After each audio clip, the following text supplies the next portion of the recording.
Hello बच्चों, चलिए प्रश्न को देखते हैं। तो दिया गया प्रश्न है कि किसी एक परमाणविक पदार्थ की एक फलक केंद्रित गणीय इकाई सेल में परमाणुओं की संख्या होती है।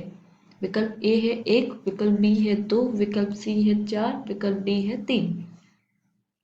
तो हमें क्या बोला है कि एक परमाणविक पदार्थ है, वो क्या बनाता है, एक फलक केंद्रित गणीय इकाई सेल।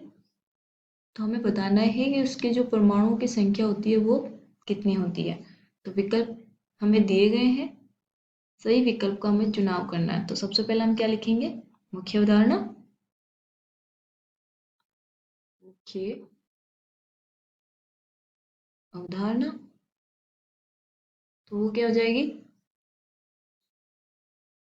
एफसीसी, फलक केंद्रीय गणीय इकाई सेल, फलक केंद्रित गणीय इकाई सेल।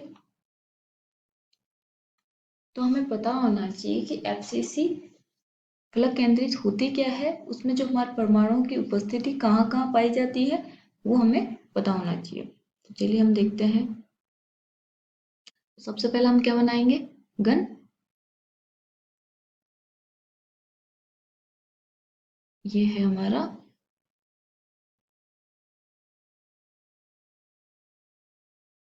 ये बन गया घन। अब हमें बोला गया है कि एफसीसी संरचना है, तो हमें पता होना चाहिए कि एफसीसी संरचना में जो परमाणुओं की उपस्थिति होती है वो कहाँ कहाँ होती है, कोनों पर और फलक के केंद्र पर। चलिए हम देखते हैं। तो पहले तो हम रखेंगे कोनों पे, 1 2 3 4 5 6 7 8 किनारे हो गए, सॉरी कोने। 8 कोनों पे जो परमाणु की संख्या आएगी वो कितनी आएगी, एक कोने का जो योगदान होता है, कोने का योगदान एक घन जालक में कितना होता है, 1/8। तो कोनों पर उपस्थित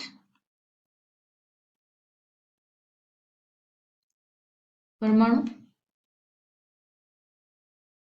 कितना हो जाएंगे, 1/8 गुणा 8 बराबर 1। ठीक है। अब फलक केंद्रित है तो इसका मतलब वो फलक के केंद्र पर भी हमारे परमाणु उपस्थित होंगे। फलक के केंद्र कितने, घन में फलक कितने होते हैं, 6। 1 2 3 4 5 और ये आगे की साइड जो वाला फलक है उसमें ये 6। तो 1 2 3 4 5 6। अब हमें पता होना चाहिए कि जो फलक का है वो एक गणीय जालक में योगदान कितना होता है, आधा। तो हम निकाल लेंगे फलक केंद्र पर परमाणु उपस्थित परमाणु, तो वो क्या होंगे, फलक कितनी है 6, योगदान कितना होगा 1/2, तो कितने आएंगे 3।